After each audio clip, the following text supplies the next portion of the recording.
Good afternoon, everybody. I want to begin, like usual, by telling each and every one of you thank you for gathering here and listening to me speak again. The main issue I want to address with this speech tonight is the epidemic that's facing not only the United States, but the world as a whole. And the epidemic that I'm referring to is the supply shortage of available organs for transplant. Organ donations are limited yet serve a monumental need for those who require them. Those that are allowed organ donations but struggle with limited supply would greatly benefit from the compensation from donating organs.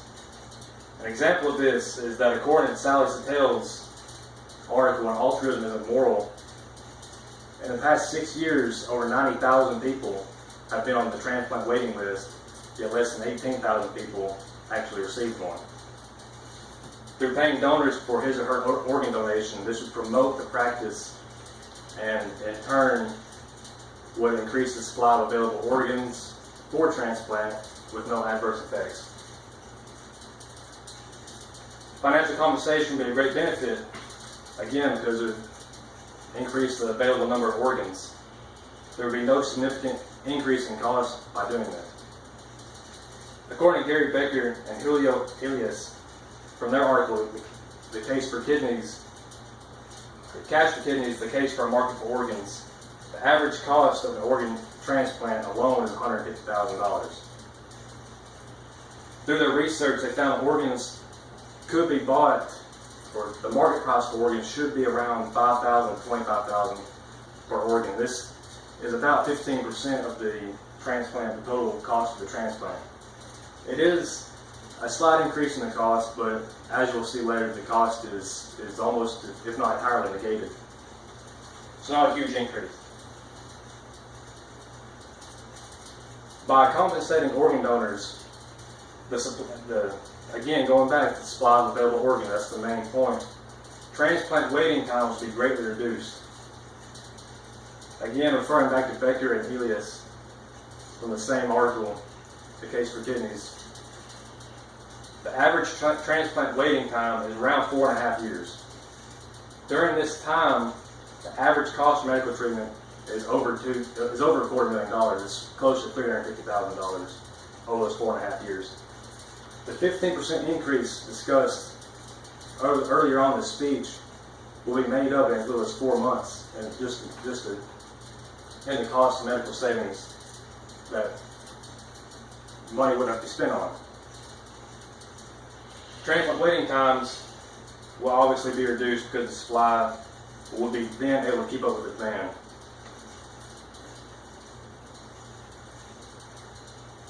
Compensating donors for organ donation would result in surgeries that are better arranged for both parties. Healthy donors that are in need of money and are of sound mind could choose to donate their organs if they chose to do so, to help benefit themselves financially and maybe get themselves in a better financial spot if they face hardship. According to Amy Friedman, from her article, payment for living organ donation should be legalized.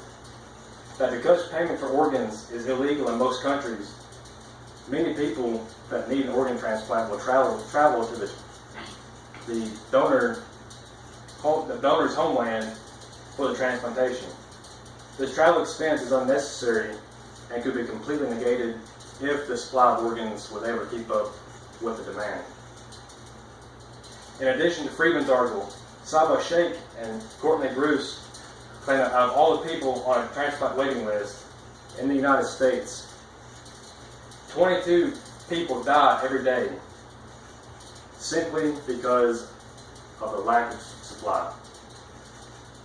These deaths could be reduced, if not avoided completely, again, by meeting that demand for the organ. Financial compensation controversy. Some people will disagree with the morals and ethics behind compensating for organ donation. He or she may argue that it's immoral, and that is a valid viewpoint. The human body does not need to be sold. The integrity of the human body doesn't need to be marketed. I can understand a viewpoint, but it is wrong. Donation of blood plasma is not frowned upon, yet it is compensated and helps they'll tell how many people per year.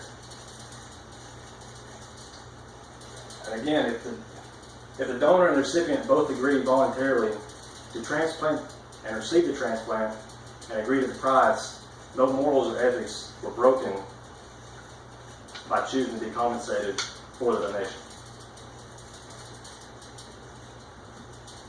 Some people disagree with compensating organ donation because they believe they could be abused monetarily.